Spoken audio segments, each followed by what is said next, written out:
ये क्या हो रहा है दोस्तों? कौन है ये बच्चे? कौन है इनके माँ बाप?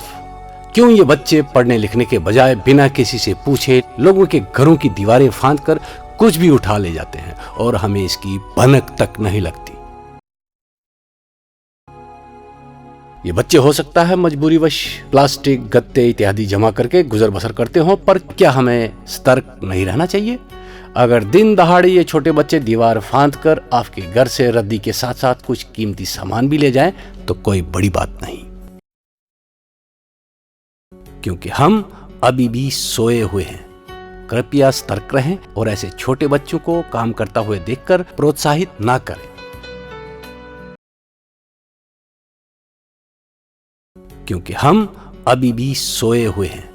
कृपया सतर्क रहें और ऐसे छोटे बच्चों को काम करता हुए देखकर प्रोत्साहित ना करें।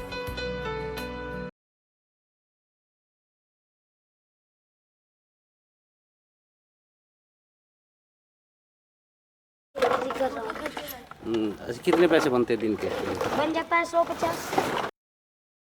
क्योंकि हम अभी भी सोए हुए हैं। कृपया सतर्क रहें और ऐसे छोटे बच्चों को काम करता हुए देखकर प्रोत्साहित ना करें।